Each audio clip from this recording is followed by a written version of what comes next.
Wide Eye Sports, where every play, every moment, and every decision gets broken down like never before. The lights are on, the stakes are high, and it all starts right here, right now. We will now take you down to introduce the starters. Brenner Mills, Minnesota Vikings. Just want to win one before I die. Lane Cooner, the conductor of the Baker Train. What is up, everybody? Welcome into another episode of the Wide Eye Sports Podcast. You got your boy Bryn hosting as always. We got Spoon and Dalt on the mic today. How you boys doing? Killing it. Good, man. Killing Ready it? to talk some football. Love it, Great love it. Well, if Tuesday, you clicked great on the Tuesday. video, great, happy Tuesday, guys.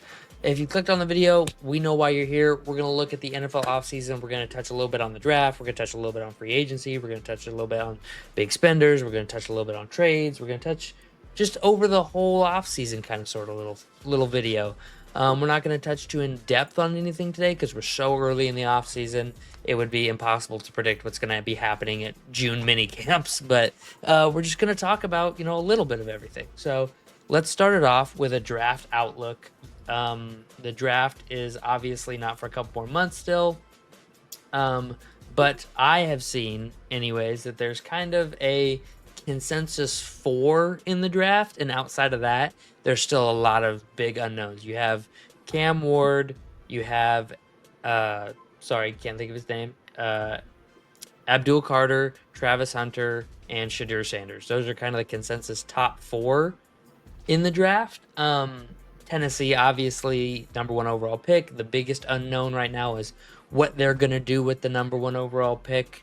I love that. I'm so excited about that because last year it was like everybody knew Caleb Williams was going first, and now it's like, what but those of us that were smart knew Jaden Daniels should have gone first. Yeah, but no, I'm just kidding. The consensus. Well, I mean, Yeah, I feel like I've been looking at a lot of mock drafts, and I feel like the consensus that I am getting is that Abdul Carter is going to go number 1 overall to Tennessee. That's what I'm seeing so far. Right now, it's either Abdul Carter or it's Cam Ward. Right? I think from what I've seen, that's the two-headed monster with the potential for Shadur in there, but it's most likely one of those two. Personally, I would go Carter at number 1 just because there's, you have Sam Darnold in free agency, you have Aaron Rodgers, Russell Wilson, you have a short-term answer at quarterback. Well, here's the question, because Tennessee brought it up. They are interested in bringing in Aaron Rodgers as like a bridge QB. Do you think that Aaron Rodgers and his ego can be turned into a bridge QB, or do you think that he's looking for a ring? I think he's definitely looking for a ring. I think if you bring him in, you're bringing in his offense, because I don't think he can come in and relinquish control and be a game manager quarterback. I think if he comes in, it's my way or the highway. We're going to do it the way I want to do it, and that's the bottom line. And I don't think that's what they're going to want to do. Said so. Yeah, exactly. I just don't think he'll want to do that. I think it would be better for him to do that, but he does not want to take a backseat role. He obviously still feels like he has good football left to play, and he wants to prove it. So that being what it is, I think, I don't hate it, though. I don't hate the idea of him going to Tennessee. I don't hate the idea of it. I just don't think it would happen. Because honestly, the fact that we have Cam Ward and Shadur Sanders talking about going to the top 3 compared to last year where we had excellent quarterbacks going to the top 3. This is not a great quarterback class. That's why if Tennessee does have the number 1 pick, I could see them possibly maybe trading down just so Cleveland could get the guy they want, or maybe trading with New York. That way New York, because right now I'm seeing mocks where New York is either going to take Cam Ward or Shadur, whichever one's available. Maybe they trade up with Tennessee and they get to actually get the guy that they want. Yeah. I think that would be pretty smart because I still think Tennessee could probably get Abdul Carter at 3 if they were to trade down with, let's say, the Giants, or trade down with the Giants. Yeah. So. And I would say I'm not like this isn't as bad as like the 2013 draft class. No, where, it's not like, that bad. Geno Smith went like, he's like the only first round guy. I think EJ Manuel was in that class. It's not the worst quarterback draft class by any means. You know what this reminds me of a lot is the 2015 draft class with Mariota and Winston, because I felt Yeah. like even then I felt like that draft class wasn't as good, but people made it out to be like the RG3 and Andrew Luck draft class. These two were Right. so good and they're going to be amazing. And I was like, like Jameis Winston runs like a 5 flat 40 and has a big arm, but he's winning in college, but like I don't see a lot of traits that translate to the NFL at like an elite level. But everybody was telling me like Jameis Winston's he's gonna be that guy for like 10 years. He's the next, Steve Young, or not Steve Young, Vince Young. He's the next Dante Culpepper. He's the next Donovan McNabb. He's that type of quarterback. And I'm like, I don't know about that. And he's had a good career, but he has not had a number 1 overall pick career. Mariota, obviously, we know he obviously didn't pan out either. So, and not to say they didn't have success because they both played in the NFL for a long time, but they didn't have, a Tom Brady, a Peyton Manning, a Steve Young, a Joe Montana type career. Drew Brees, Aaron Rodgers, to Phillip Rivers, to whoever else you want to say. This draft class reminds me a lot of that style of draft class where I think both of these guys will play in the NFL and I think they will have some success, but I don't think you're getting a generational quarterback in this draft. I really don't. I think both of these guys would be quarterback 6 and 7 behind Bo Nix in last year's class. I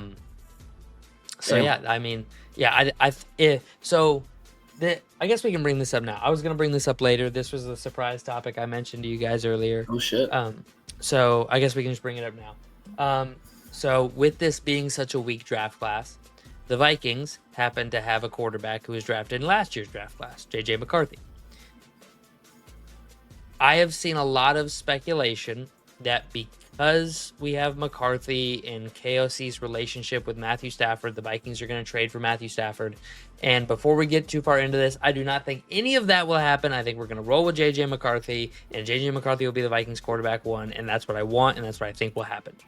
But for speculation's sake, let's say the Vikings decide we can get Matthew Stafford. I like Matthew. I think he has 2 or 3 more good years in him. We can draft a quarterback next year or this year in the late rounds, get a Jackson Dart, let him sit behind and learn behind Matthew Stafford. Let's trade J.J. McCarthy. What is this crazy to you guys? The Vikings call up the New York Giants at the number 3, right, and say, hey, we'll give you J.J. McCarthy for the number 3 overall pick. J.J. McCarthy would be the QB1 in this draft. J.J. McCarthy for the number 3 overall pick, yes or no? If I'm the Giants, I don't know. I mean, probably, yeah. I'd probably say so. I'd take my chances over J.J. McCarthy coming off injury than Cam Ward or Shedeur Sanders. So let me tell you this. Let me ask you this. Sorry. Not let me tell you this. Let me ask you this. If like you're at the combine this week, right? You're a GM, you're talking to other GMs, and you talk to the Titans GM, and he says, yeah, we're going to go quarterback. Like, we're going quarterback at number 1. Do you then tell the Titans, hey, number 1 overall pick for J.J. McCarthy right now? He'd be the QB1 in this draft class. We'll give him to you straight up for the number 1 overall pick. Yeah, I think that's if they're going to go quarterback. Yeah, I think that absolutely. Are you asking should the Vikings do this or would any of these teams take this? Because I'm sitting here like I don't know if the Vikings should make this trade. I don't want them to. I don't think the Vikings should. Yeah, I don't think that either. But let's say for speculation's sake, the Vikings say we're going to go after Stafford. And we're going to move McCarthy and we're going to draft a Jackson Dart in round 6 and sit him behind Stafford for a couple years. Or we're going to draft a quarterback next year and sit him behind Stafford for a year, right? Let's say they push the franchise quarterback option down a year or 2, which I don't think will happen, nor do I want that to happen.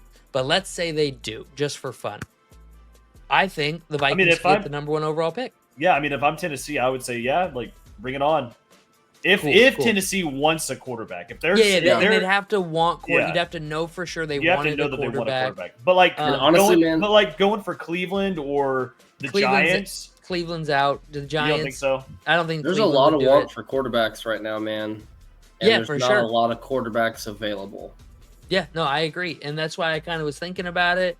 I heard some speculation about Stafford coming to the Vikings. I don't think that's going to happen. In fact, I'm going to tell you straight up, it's not going to happen. 0% chance. But I was thinking about it, and it's kind of like it's kind of like trading like baseball cards, football cards, right? Like sometimes even though you have a signed rookie card for a guy who was good as a rookie, that unopened pack, right? That unopened pack that you don't know what's in it can be better. And I feel like that unopened pack is JJ McCarthy because he didn't play last year. So you don't really know. You know that a Shadur Sanders grades out at about here and you think he's going to be this. But JJ McCarthy was such an enigma last year in the draft rankings. Like some people had him going at 2. Some people had him going at the 3rd round. Like nobody really knew where he was going to go. And you have this like huge arm talent in JJ McCarthy. You have Jim Harbaugh saying, this is the greatest Michigan quarterback ever. You know, you have all these things. But the sample size is so small because they didn't ask him to do a whole lot at Michigan that he's still in that unknown. But to most people, I believe the dude is amazing. I believe the dude is a franchise quarterback. So I do not want to trade him. I want to keep him. Short of like if Tennessee said we'll give you the number 1, our first pick next year, and like a 3rd, I would take that deal obviously because I'm not stupid.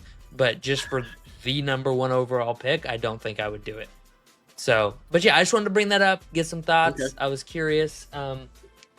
Couple big talkers from the combine that I wanted to talk about as well. I have written down over here. We talked about Ward's slightly over Shadur Sanders for the most part right now. Titans are 3-player race for the number 1.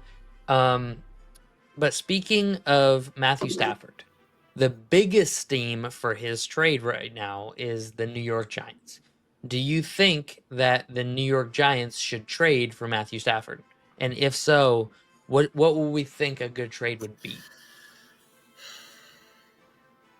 I mean, I don't know if they have the 3 pick, and how much longer is Matthew Stafford even going to be good for? I mean, he played for so long with the Lions, right? And nothing happened, and then he went to the Rams, and then he won one, but he still had a lot of picks that year that he won that one, and he was going up against a, very underseasoned Joe Burrow. Granted, like he was super talented. I mean, but it was still he did win the Super Bowl. Let's be real. He won the Super Bowl. Let's not downplay that. Let's not downplay the Super Bowl win. I'm not downplaying the Super Bowl win. I'm just saying, like, he's got a playoff win this last year too. Yeah, there are other factors. He did get a playoff win. And how much longer, is he? Yeah, I gonna have that longevity. Yeah, I think he's got 2 or 3 more seasons at best. The way modern quarterbacks are playing, right? Well, it just depends on what the Giants are looking for. I think the Giants might be looking for somebody new. You know what I mean? I think they. Well, but if you're the Giants and you can go get a star D tackle or a star D end or a really good wide receiver at 3, or move back even to 6, 7, 8 and pick up more draft capital and still get a first round talent and get Matthew Stafford and shore him up and shore up that quarterback position for the next 3 years, because that Giants coaching staff. Perfect world. You're living in a perfect world right now, Brian. But that Giants coaching staff has one season away from being out. Like everybody's fired. If you don't put up a good year this year, you're all fired. That's what I mean, man. You got to live in the perfect world. Especially after the Saquon trade, like picking especially Daniel after Jones, the Saquon trade. The microscope is on the Giants front office. Yeah, the whole coaching, everybody. It didn't help that they were on that show. Yeah, man. It just put them in the spotlight, and it's even brighter now on them. So and I think that they go for straight rebuild. You know what I mean? They got Malik. But they can't do that. They'll all get fired if they do that. If you went straight rebuild, put up some wins. Yeah, if you go straight rebuild, if you're that. Well, not straight rebuild, but I think getting a younger quarterback and starting that, and maybe. I mean, if the price is right, maybe you could bring in Matthew Stafford, because he's look at what he's doing. I mean, he's got Puka and Cooper Kupp, but other than that, because Malik Neighbors is pretty good. I just don't. I think if you're the Giants, that if you don't put up 8 wins this season, you're probably fired. So you're trying to get to 8, 9, 10 wins. You're trying to find that way to get some wins. Getting a quarterback, short term or not, that can win football games is objective uno, and then building out a roster that can help that quarterback be competitive in games is number 2. So if you can get a Kenneth Grant, if you can get the Arizona receiver, what's his name? I can't remember it off the top of my head. Marvin Harrison Jr. No, that was last year. McMillan, I can't remember his first name, but McMillan, he goes to Arizona. He's stud wide receiver. Oh yeah, I know what you're talking about. Mason Graham, even out of Michigan, another D tackle. If you can get a first round talent that can help, or move back and pick up an extra second or third or a first next year, even potentially, and make the franchise look good and give them hope for the future, and prolong your job and prolong the window of making the team good, I think the ownership would like that a lot more. So the thing is that Sean McVay, I don't think he's going to give up Matthew Stafford to get the number 3 pick here. And I also don't think there's anybody there that Sean McVay probably really wants at 3. I mean, the only thing I could think of is maybe going with like an offensive lineman, maybe, but then you don't have a quarterback, because I don't think Cam Ward or Shedeur Sanders would fit in Sean McVay's offense. I think Shedeur Sanders could. I don't think Cam Ward really does, but I definitely think Shedeur Sanders is a really intriguing prospect to me, because I've seen him succeed at certain things, but he has a lot of little nuancy things that I don't like in his game. But overall, I like his play style, and I like the way he plays the quarterback position. And he's worked with Tom Brady a lot. He's worked with a lot of great people already. So you're getting a very polished version of Shedeur. But that also gives me the worry of there's a lot of things I don't like, and this is the polished version of him. So, not to say there isn't room for improvement. There's room for improvement with everybody, but I don't know how much more room he has to grow, considering he's already worked with elite level quarterback coaches. He's already worked with his dad. He's already worked with Tom Brady, of all people, throwing the football. Like, there's not many more people he can go to and be like, let's fix this. And he still has issues. So he's young. He can absolutely still fix them. I just don't know, in a Justin Fields type scenario, if he will fix them. Because for example, if Justin Fields could fix his issues, he'd be an elite quarterback, no problem. But he can't fix his issues. I don't know if Shedeur can either. So not everybody can just fix your issues that you have at the quarterback position and be great. And everybody has this notion of like, oh, well, if you just do this instead of this, and he works on this and doing this, then he'll be good. Not everybody can just fix that little thing. And not everybody can, do that. That's why Josh Allen is Josh Allen. That's why Lamar Jackson is Lamar Jackson. Because those guys are special and can perfect their game. Not everybody can just take the little nuances they need to and fix them right away. So, I don't know. But yeah, so if we were trading for, so let's say the Giants do trade for Matthew Stafford. I think a trade, because Matthew Stafford reportedly, he would want $50 million a year in a new deal. So the Giants would have to pay him $50. So I think a potential trade could be an early second round pick from the Giants, and then like a 4th or a 5th round pick from the Giants for Matthew Stafford. I think that's about as good as you're going to get, and even maybe just a high second rounder, and that's it. I think that's you're not getting a first for him. Like, no, you're just not. not. He's I think he's 37. He's 37. Yeah, so you're not getting a first, because you're getting 2 or 3 years max out of him, because one, dude's fucking tough and taking a lot of damage over the years. Because all I was thinking was like Matthew Stafford and like maybe the Rams first round pick for the Giants first round pick, maybe, but that's probably still too much. That's what initially went through my head. I mean, you're jumping like up they a swap lot first, because you're jumping up from 26 to 3. Yeah, you're jumping up 23 spots in the draft, and I have a draft value chart here. The 23rd overall pick, the 26th overall pick is worth 700 points. The 3rd overall pick is worth 2,200 points. So 3 of the 26th overall pick is equal to 1 third round pick. So, like, do you value Matthew Stafford at 2 first round picks? No. Or I don't. I value him at, 1 late or 1 mid second, 1 early second, which is about 500 draft points. It's under 600 no matter what, and as low as 400. So somewhere between that 400 and 500 mark for me, draft value wise. So I could see, giving, they have the number 34 overall pick, which is 560 points wise. And I would put Matthew Stafford at like a 600 point player. Which is kind of getting into the weeds of analytics and stuff, but I won't get too far into that. But you take that 34 pick and then combined it with pick number 155 that's worth 30 points, and you're at almost 600, which would be equal to the 31st overall pick. And you're going to get Matthew Stafford for a 3-year deal at $50 million a year, right? So a 3-year, $150 million new deal for Stafford. He goes to New York. He gets neighbors. They draft a running back. They have some decent talent on defense. Imagine if they drafted like GNT too. At like, I don't know where he's gonna fall. Well, they wouldn't have. They wouldn't be able to get him because they have him going like mid first round right now. Yeah, mid first Really? round. Yeah. Oh yeah. So he's gonna go to like Cincinnati, Arizona. I've seen Denver on the list. Tampa Bay would be a good spot, honestly. If I know fantasy people would hate that because Bucky Irving lovers would be in a cradle. We need to replace Zach Martin. You're right. Could you imagine Miami's offense with Ashton JT in it? Think about like Raheem Mostert from a few years back, leading the league in touchdowns. Give JT and Tyreek Hill and Jalen Waddle. That'd be scary. Or even the Raiders. I mean, there's lots of options, but the Raiders are all the way up at 6. I could see them moving back to move back with like Dallas, and Dallas goes up and gets their top tackle, or goes up and gets a stud player, or Atlanta, Indianapolis, somebody. I mean, with the Raiders signing Sam Darnold, I think they're a great potential move back candidate. Yeah. Try to get if they sign Sam Darnold. I was about to say, I was like, you said Wentz. I was like, I literally was about to look it up. I think they're going to. Me and Spoon both think they're going to sign Sam Darnold, but it isn't a sure thing. It's not sure, but I definitely think they're going to. I sounded pretty sure. I was about to look up the news, man. I was like, I think it's going to happen.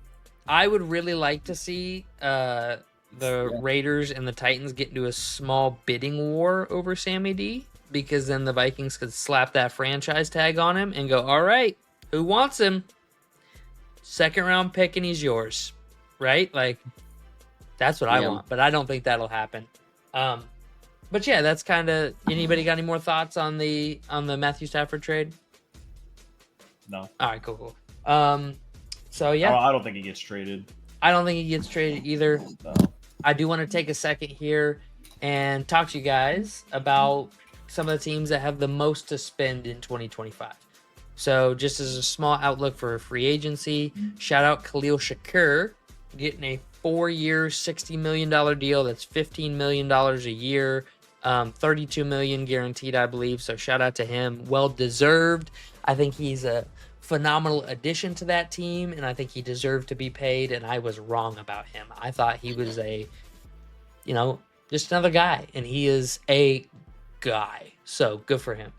But yeah, so let's take a look. So the cap is allegedly going to fall somewhere between 275 and 285. We don't know for sure yet, but this is based off a $275 cap, or $275 million cap. I apologize. That could be very confusing. So New England, number 1, they have almost $124 million in cap room. They're going to be scary next year, man. If they make good moves in this offseason, they're going to be scary next year. Yeah, so they have to replace a lot of starters. Their top 51 player cap space is $125 million. So they have a lot of starters to replace. So that's going to be a big thing. This team is going to look very different, especially under variable. I expect them to be a very different team, a run-heavy team, very similar to what it was. I could see New England trading back potentially even and grabbing JT. So we'll see there. Las Vegas, number 2 on the list, are Sam Darnold's favorite. $92 million in total cap space. I mean, they have a lot of things they need to fix in Las Vegas. Tom Brady obviously taking minority ownership there. Him and Mark Davis are gonna look at this team and try to get it back on track. I expect them to spend a lot of money on the offensive line this season. Chiefs right guard Trey Smith, I expect to be paid probably $25 million a year there and land in the Las Vegas area, probably living in Henderson, Nevada. Excuse me. Next up, we have Washington, the Washington Commanders, and that is scary. The fact that this team has Jaden Daniels, just went to an NFC championship, and now has $80 million, potentially $90 million to spend in Go get a free receiver. agency. Sam Hurts is a good is a good tight end, and Scary Terry is a good vet to have, man. He's a good. You guys want to hear? You want to hear my reckless speculation on who I think they should really press and go after? Who? Devontae Adams. Okay. Yeah, I think that'd be great. Scary Terry, Devontae Adams, And Jaden That would be- Daniels. and Jaden Daniels. That'd be good. That'd be Yeah, literally. because I mean, scary. what's Devontae gonna do now? He's just gonna is he gonna sit in New York? I don't know what he's gonna do. Nobody really knows yet. Like He's not going back to New York. He may just follow Aaron Rodgers. He may just go wherever Aaron goes. They could just be a duo from here on out, which I think would be kind of funny. Number 4, Could go we get have Amari Cooper. He's available. Yeah, Amari Cooper. I think he played well in Buffalo. There's a lot of people who be like, he didn't really do much, but he only started in 4 games, still had like almost 90 yards a game starting. He really didn't do like a whole lot. He had a couple of games where he didn't really do much at all. Yeah. But I mean, it's tough switching teams mid-season. Yeah. So And he still had a couple games where he popped off for a little bit. I like it. Next up, like I said, Chicago. They have about 75 to 85 million, depending on where the cap falls. They've got a lot to figure out. I feel like Ben Johnson's probably going to go after some offensive line help to try to set Caleb Williams up for success. I would be shocked if the Bears go anywhere besides offensive line with their number 10 pick this year. Yeah, me too. I would be shocked. I think they'll go offensive line or defensive line. They could go defensive line, defensive tackle. They got to go offensive line. Yeah, I think so. I agree with that. Yeah, I like it. And Chicago's got, their Keenan Allen's moving on. He's a free agent, so I would assume they expect Rome Odunze to take a bigger role with DJ Moore in that offense. Maybe shoring up the running back spot with a free agent. Maybe bring in Najee Harris, do something along those lines. I don't really know what they tend to bumble on those kind of things, so who knows. Los Angeles Chargers at number 5. They have $65 million in total cap space as of right now, up to 75 if the cap goes up. That's scary. I like Justin Herbert. I like him. I think he can be potentially very good. I don't think that he will ever be a 40 attempts a game guy under Jim Harbaugh. I don't think Harbaugh wants to run an offense that way. I think that they will try to solidify their defense. Khalil Mack's going to be a free agent. I think they're going to try to make some moves to really shore up that defensive line. They have what's his name? They have to get some kind of skill player though. Asante Samuel Jr. though. He's a free agent, so they're one of their starting cornerbacks who was hurt last season. He's going to be a free agent. They do need. I mean, they Jim Harbaugh talked about this. They don't do the. They look at linemen as weapons too. So like, I don't think they're gonna go out and try to spend money on a top tier skill position guy. I just don't think they'll do it. I don't think he wants to. I think he'd rather draft a guy late in the 2nd round that could potentially come in and start. But I just don't think they're gonna spend big money on free agents, skill position free agents, I should say. Yeah. And then Arizona coming in at $63 million at the 6th spot.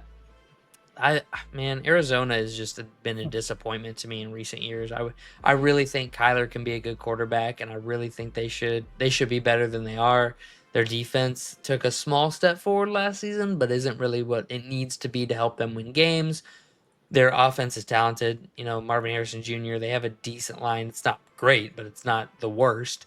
And then, obviously, James Conner, we know what he can do, especially in the red zone. They got Trey McBride. They got a rookie running back behind James Conner, too. Mm-hmm. Trey Benson, who's hurt, so I don't really know what he could potentially miss some time still. I think they've just been a disappointment. They just floundered kind of the past couple years, and I don't think that's going to stop. So even with money to spend, I'm not super positive on the Cardinals. Mm-hmm. My Minnesota Vikings are at number 7, though, with $58 million to spend. I think that we should spend all of our free agency money on 3 positions: guard, D-tackle, cornerback. I think those are the only 3 things we should spend our money on and draft at. I could see us taking a running back in the draft, but we'd have to move back. We'd have to trade down. We don't have a 2nd or technical 3rd round pick. We have a comp pick in the 3rd round right now, but we don't have our 2nd round or our 3rd round pick on day 2. So I would like to see us trade back and pick up some more draft capital potentially. Maybe trade back for like the 31 and the 90th pick or something along those lines. Cincinnati comes in at $53 million. They need defensive help. Defense. They need to go. All they need to go defense. build their defense. Go Get build T. a Higgins. defense. Get T. Higgins locked up. Go build your defense. That's a pretty simple one. Pretty Pittsburgh, simple. they got a good defense already. They need to find their quarterback. Aaron Rodgers, maybe. Justin Fields coming back. I mean, maybe Sam Darnold. Maybe. I mean, I think that would take up a majority of their cap space, considering I think Sam Darnold's going to want $40 million a year, at least. So I don't see it, but it could happen. And then coming in at number 10, Tennessee, about $50 million in cap space. They got a whole lot going on that we could do a whole video on what Tennessee should do with money and draft and all those kinds of things. But this team is going to look vastly different. Will Levis will compete with a rookie, probably lose that battle, and go from there. So, and then I'm going to mention the number 11 team just because the Detroit Lions are such a good team and they have $48 million in cap room, so they're going to have some room to make some moves. They're losing a couple guys. They're getting Aiden Hutchinson back off injury, so they're going to be very threatening through free agency. So, yeah, but that's the top 11 teams, 10 teams that, have the most to spend in free agency. We're going to cover all these teams in way more detail throughout the offseason. This is just kind of a quick glance over at it. I'm super excited for this offseason, guys. I'm sure that we're going to be And dropping draft. a mock draft pretty soon. Oh, yeah, for sure. Definitely. Within the next 2 weeks, we'll be dropping a mock draft live on the channel for sure. And last year we did like 7 or 8 of them. So I'm sure we got a bunch of them coming your way. We'll do a couple where, we rotate picks. We'll do a couple where we all agree on the pick. We'll do plenty of mock drafts. We got plenty of time for that. I want to get to the combine before we start doing that. Last thing I want to touch on here. How do you guys feel about quarterbacks not throwing at the combine? What are your thoughts? I mean, I don't like it. Like, I think that's one of the main aspects of your game is throwing the ball. You got to see how far you can throw. You got to see how accurate you are and whatever. I mean, you have all the eyes on you. That's the time to show out and bring your draft stock up. And if it brings it down, then, hey, I mean, sucks for you. I think it's going to bring your stock down either way if you don't throw, though.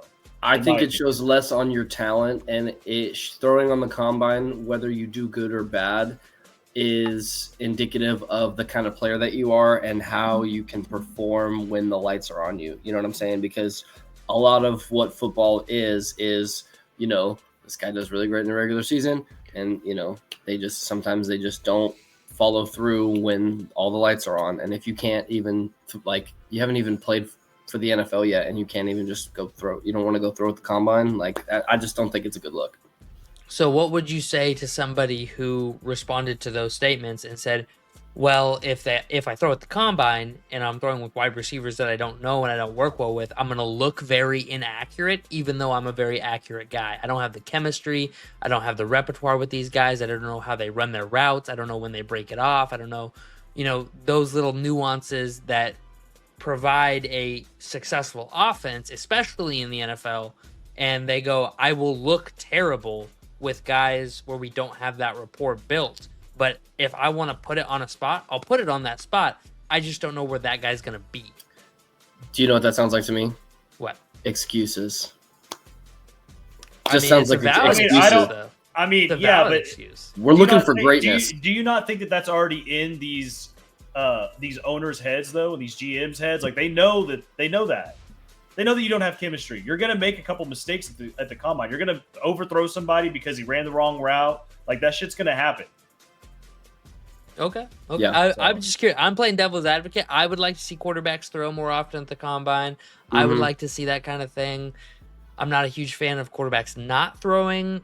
I'm a super not a fan of quarterbacks not participating in drills. Like, you should be at least running the 40. You should be at least doing the 3-cone. You should be doing those physical traits. You should be going through physicals, interviews, all that stuff. Not a huge fan of the I'm showing up for interviews and that's all I'm doing guy, which is I lost it. You guys got me? Back. That was weird. Yep. Lost you for a second. Which is what? I'm not a huge fan of the guy who just shows up, does interviews, and then leaves. Not a huge fan of that. So that was my main point. But I wanted to play devil's advocate because there are a lot of people that are like, no, these guys shouldn't throw. They will look terrible, and then they will tank their draft stock because they look terrible. If the difference between going number 1 and going number 2 is razor thin already, if there's any way to eliminate doubt, it's by giving them an unknown, right? Like giving them an unknown. Like this guy looked great at his pro day. Sure, he didn't throw it at the combine, but he looked phenomenal at the pro day. Versus he looked really inaccurate at the combine, but he looked really good at his pro day. So that's probably more what he is, but he did look bad at the combine. So like that, and that's, those are the kind of things that agents especially want to eliminate, right? They want to cut down on that. So I see both sides of it. I would like to see quarterbacks throw because I believe greatness shines through no matter what.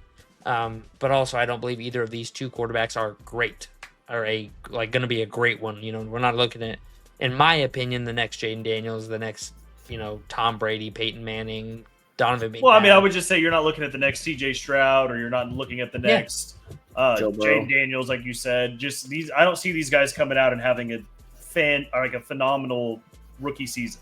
I really do feel like these guys are very similar to the Jameis Winston, Marcus Mariota draft class. I feel like it's going to be very similar. Both will start for a few years. Both will get opportunities, but if they're not on really good teams that can really support them, they're not going to do well. And that can be said for a lot of quarterbacks, aka a Sam Darnold, who was with New York Jets, floundered, with the Carolina Panthers, floundered, got to Minnesota on a good team with a lot of talent, did really well. So I feel like both of these quarterbacks are in that category. They have a lot of great traits, a lot of good skills. I don't believe these guys are Josh Allen, Lamar Jackson, Pat Mahomes, Joe Burrow. That's all I'm saying. I'm not saying they can't be top 20 quarterbacks, but I don't think they're going to be top 5 quarterbacks. No. So, but yeah, you guys got anything you want to add before we hop off? Nope. All right. I'm good. I'm ready. Like the video, subscribe to the channel, and we will see y'all next week. Have a good one.